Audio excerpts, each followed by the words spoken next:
ओम विष्णु विष्णु। ओम श्री गुरुवे नमः। बोलिए विष्णु भगवान की जय हो।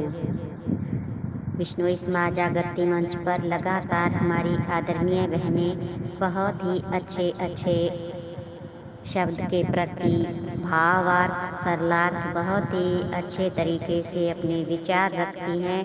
सभी बहनों के विचारों को सुनकर आज शब्द नंबर 114 का जो सारांश रूप हमारे सामने आया वो इस प्रकार से है कि गुरु जम्बेश्वर भगवान हमें शब्द नंबर 114 में बता रहे हैं, सुर नर तणो संदेशो आयो सांभळियो रे जाटो, चांदने थके अंधेरे क्यों चालो, भूल गया गुरु बाटो।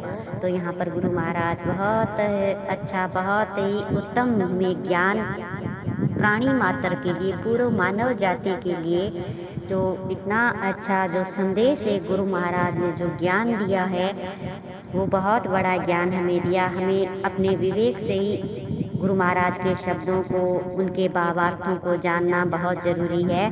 तो गुरु महाराज यहाँ पर कहते हैं कि परम पिता परमात्मा ने आप लोगों के लिए यह संदेश देकर मुझे इस धराधाम पर भेजा है। यह कार्य तो उसी परम पिता परमात्मा जो सत्ता जिनकी है, जो निराकार निरंजन ब्रह्मा का ही है। किंतु गुरु महाराज कहते हैं कि वह तो निराकार होने से ही कार्य तो कर नहीं सकते, तो उन्होंने साकार रूप में जो अपने प्रतिनिधि के तौर पर गुरु महाराज कहते हैं कि मुझे भेजा है आप पूर्ण मानव जाति के कल्याण के लिए।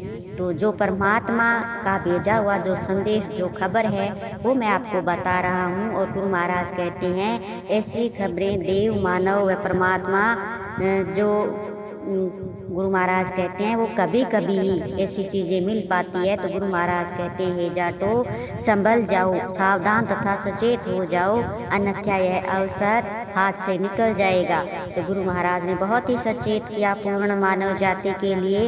और ये बहुत सुंदर शब्द गुरु महाराज का कि अब तो तुम्हारे सामने जो ज्ञान का प्रकाश हो चुका है, तो मैंने जो आपको ज्ञान बताया है आप उस पर चलो और उस परम पिता परमात्मा का कहना मानो, उनकी मर्यादा उनके नियमों पर चलो।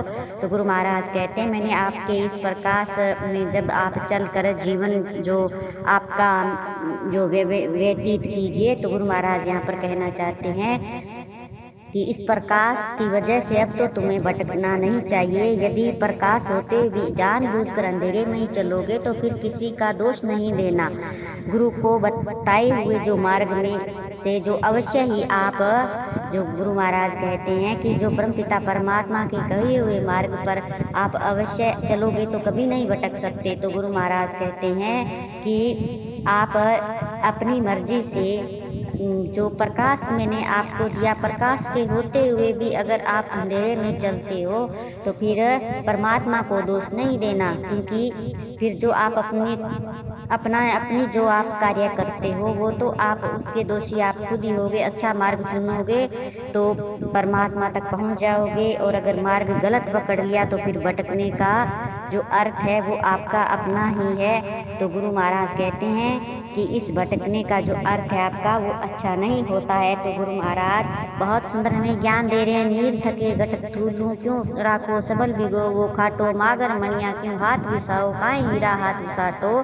तो गुरु महाराज कहते हैं पानी होते हुए जल के होते हुए भी घड़ा खाली क्यों रखते हो। तो गुरु महाराज यहाँ बहुत सुंदर उदाहरण देकर हमें समझा रहे हैं कि इस समय तुम्हारे यहाँ जो ज्ञान की जो अमृत वर्षा हो रही है, जो मैं आपको इतना उत्तम ज्ञान परमात्मा की तरफ से बता रहा हूँ, तो यह आपके अंतकरण रूपी घड़ा है, आपका खाली क्यों रखते हो।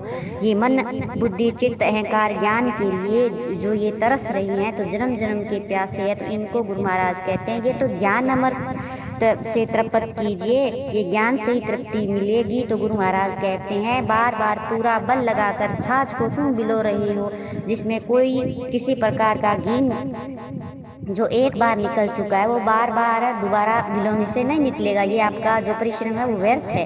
तो गुरु महाराज इस चीज़ को कितने सुंदर तरीके से समझा रहे हैं कि युवावस्था में जो सांसारिक भोग्य पदार्थों का एक बार भोग कर चुके आप, तो अब वृद्धावस्था में वह सुख वापस लौट कर नहीं आ सकेगा। तो गुरु महाराज सचेत कर रही हैं कि जो जीवन आपने निकाल दिया है, अब तो आप सचेत हो जाओ। और जो मैं आपको मार्ग बता रहा हूँ, जो मैं आपको ज्ञान दे रहा हूँ, तो गुरु महाराज कहते हैं कि एक बार संसार में जब अपने को मनुष्य जीवन मिला है, तो वो जो हमें जब तक युवावस्था होती है तब तक हम सचेत नहीं होते, तब तक गुरु महाराज कहते हैं आपने जो आपने भोग चुका है वो वृद्धावस्था में वो वापस लौट कर नहीं आ सकेगा।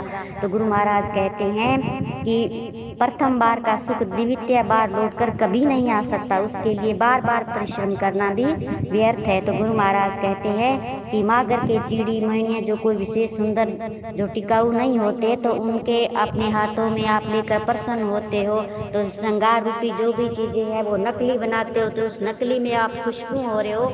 आपको तो मैंने इतना सुंदर जो हीरा रूपी ज्ञान दिया है, तो आप उस ज्ञान को क्यों, उस हीरे को जो आपके हाथों में एक हीरा रूपी मैंने ज्ञान आपको दिया है, तो गुरु महाराज कहते हैं इसको आप हीरों को क्यों फेंक देते हो? यह कैसी बुद्धिमानी है? तो गुरु महाराज कहते हैं कि आप दूसरों के बातों पर की झूठी गलत बातों पर विश्वास करके उनके कल्पित जो देवी देवता भूत प्रेत तो उनकी पूजा आप लोग क्यों करते हो? मैंने तो आपको जो आपके सामने उस परमपिता परमात्मा के असली आत्म तत्व की का ज्ञान मैंने आपको दे दिया, आपको परम तत्व की प्राप्ति ही करवा दी मैं, तो उस संसार को सर्वश्रेष्ठ सत्ता से मिलाप करा सके उसकी तुम लोग उपेक्षा करते हो, तो तुम्हारे जैसा और कौन भाग्यहीन होगा। तो यहाँ पर गुरु महाराज हमें बहुत सुंदर हमें ज्ञान दिया है, और जो पहले शुरुआत में गुरु महाराज ने सचेत किया वही लास्ट में गुरु महाराज एक बार फिर बोल रहे हैं कि सुर नर तनो संदेशो आयो सांभलियो रे जाटो। तो गुरु महाराज पहले शुरू में भी ये बात बोलकर सचेत कर रहे हैं, और अब आखिर में भी गुरु महाराज कितनी सुंदर ज्ञान की बातें हमें फिर से दे रहे हैं कि ये जाटो इस समय तुम्हारे लिए विशेष रूप से यह संदेशा आया है, अब तुम सोते नहीं रहना। तो प्राणी मात्र के लिए, जो मानव मात्र के लिए गुरु महाराज ने कितनी सुंदर बातें कही है कि यदि इस समय ही सोते रह गए तो फिर सदा के लिए ही सो जाओगे, फिर तुम्हें जगाने वाला कोई नहीं आएगा, इसलिए संभल कर सचेत हो जाओ। इस संदेश को श्रवण करके मनन धारण करो, और तुम्हें जो स्वतः ही ये जो चमत्कारिक चीज़ें हैं इनमें आप मत पड़ो, और जो गुरु ज्ञान जो एक परम तत्व का ज्ञान मैंने परमात्मा की तरफ से आपको बताया है, तो ये दिव्य शब्द तुम्हें जो चमत्कार कर देंगे तुम्हारे अंदर, जो हृदय के अंदर जो मैंने रोशनी कर दी, एक प्रकाश भर दिया, तो तुम्हारे जीवन में अब कोई भी चीज़ की किसी तरीके की कोई कमी नहीं रहेगी। तो गुरु महाराज ने बहुत ही सुंदर ज्ञान दिया इस शब्द के माध्यम से कि हमें सचेत होकर परमात्मा का स्मरण करना चाहिए, किसी और चीज़ में नहीं पढ़ना चाहिए। बहुत सुंदर संदेश गुरु महाराज ने हमें आज के शब्द नंबर 114 में दिया। बोलो गुरु जम्बेश्वर भगवान की जय हो।